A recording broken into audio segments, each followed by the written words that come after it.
if you've noticed, in addition to the one image that we showed here of our end of day position on the surface of Mars, there's also a nice little movie that one of our engineers has put together, actually showing the rover deploying down the ramp.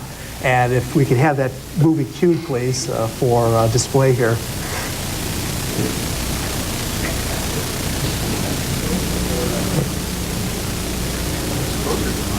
Yeah. Whoa. Almost did it, almost did it.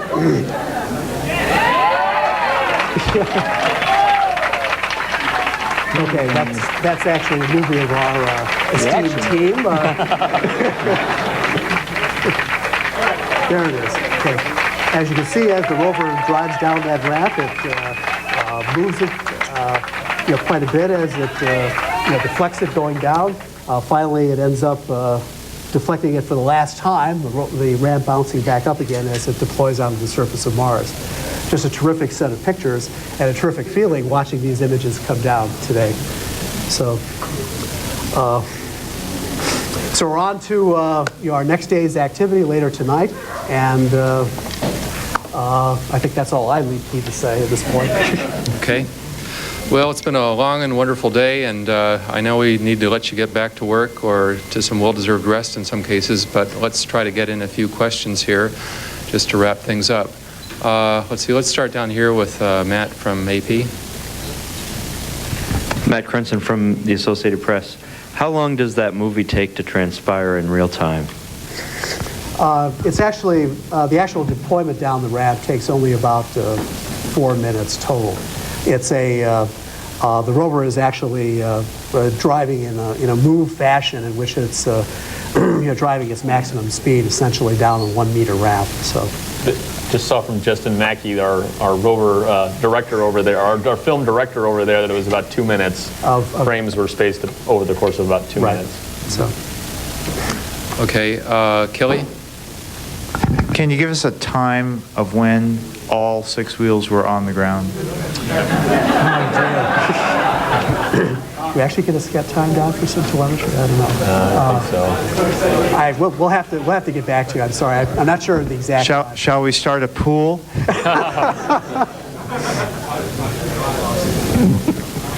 Seth Borenstein, Orlando Sentinel. Since you went down the back, are you going to use what are your first 2 or 3 targets, and how far off the ramp are you? 5, 6 inches, or what? The actual move is a total of 2.2 meters from the edge of from the center of the pedal down to the end of the ramp. As you can see, it's approximately about 3/4 of a wheel diameter, which is on the order of about 10 centimeters off the ramp. William Boyer for Space News. Do you have confirmation that you're doing the soil sampling yet? I don't know if we actually got that engineering telemetry down. The downlink closed rather quickly after these images were sent. There's nothing to tell us differently that the APXS wasn't properly deployed out on the surface and has already begun taking the first spectra of soil at the rear of the ramp. Trying to answer your question a bit here, I missed part of it. The next kinds of targets that we're looking to perform in our experiment sequence include performing a soil mechanics experiment in that general area to get our first measurements of the interaction of the wheels and mobility system with the surface of Mars. And that rock, if you have been following the activities and discussions over the last couple of days, is of high interest to our geology team, so that may well be our first target for an APXS. Okay, David Chandler. David Chandler from the Boston Globe. Can I ask you to do a little 30-second science here? You've got some tracks on the surface already. Is there anything at all you can tell now about the consistency of that soil from what you see? I think I'll ask our soil mechanics team tomorrow after they've come down a little bit to do a little more careful analysis. It's our first measurement of soil mechanics literally on the surface, but there's other things we plan on doing to expand on that data set. Let's put it that way. So we may have an answer for you in another couple days. Okay, let's see. You'll take one in back here, and then see if we can get to Todd there. Jeffrey Kay from Public Television. When do you expect to receive the first images from the rover itself, and also the images from the camera from the lander at its fully extended position? We got our first image from the rover in part of this downlink. This is actually an image we take of the ramp. We're on the pedal at this point, and we're just looking forward, taking an image down that deployed ramp. So that's one of them that we've taken. There's one also of the rear. I'm not sure that has actually come down. There'll be some other images taken from the rover tomorrow of up the ramp that we just descended, hopefully making a rather nice photo shoot for you to have in your newspapers Monday at the latest. I believe the deployment is meant to occur today. Yeah, we actually activated the sequence which will deploy the IMP mast in about 2 hours from now. And so actually first thing in the morning we will acquire some images from the deployed position and return them down probably in that first transmit session that we get in the morning.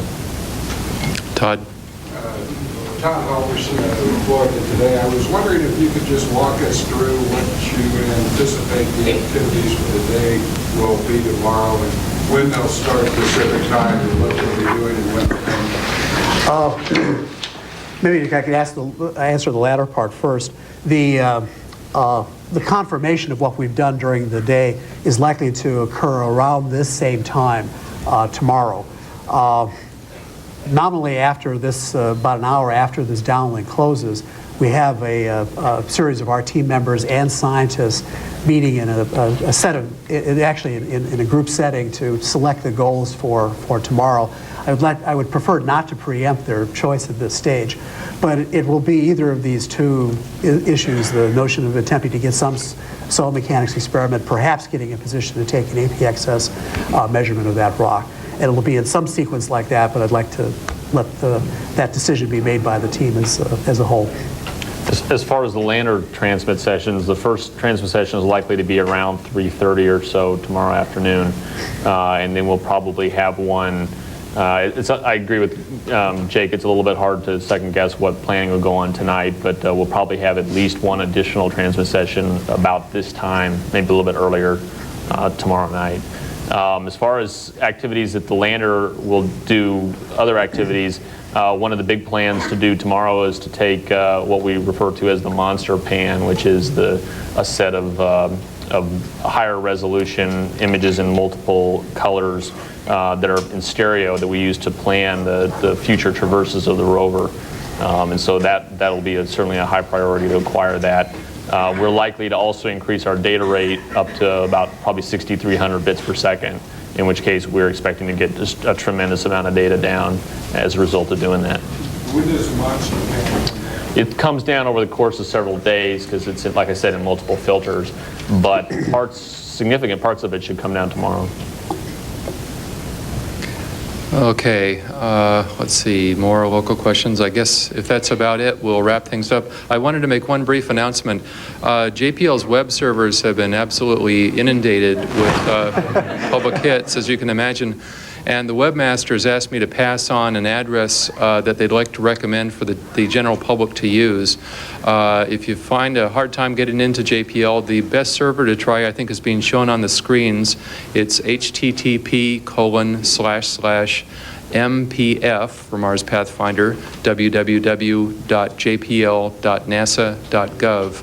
And this is a high-performance system that Silicon Graphics has arranged for, and I understand it should offer a good bet at pulling up the page. And with that, I guess we'll call it an evening, and hope you stay with us for a great mission. You've been listening to the elated leaders of the NASA team, the hardworking NASA team that has been behind the historic explorations tonight, with the first pictures, the first images of the Sojourner rover as it rolled on to the surface of the red planet. It all happened about an hour ago. We're going to show you the images now. The microwave-sized robot inched down the ramp of the Pathfinder and instantaneously became the first mobile vehicle to touch Martian soil. Now, CNN CNN viewers saw these images the same time as the scientists that were working on this project saw the images. This all happened after a day of technical problems in which NASA was able to resolve very quickly. Mission controllers had unfurled the ramps in front of and behind the rover, but they decided that the Sojourner would descend on the rear ramp. And as you can see, these are the first images. They were put together in a movie-type fashion here. As you can see, the Sojourner rolling off the ramp onto the surface of Mars. And we just heard the scientists tell us that the first images from the rover will not be seen till sometime around 3:30 tomorrow afternoon. But as you have just seen, everything appears to be working perfectly, at least with the Sojourner. This after a day of technical problems. And CNN will continue live coverage of Journey to the Red Planet. We will have extensive coverage beginning again around 8 a.m. Eastern Time with CNN's John Holloman, who has been following this from the very beginning. For now, I'm Catherine Calloway in Atlanta. Stay with CNN.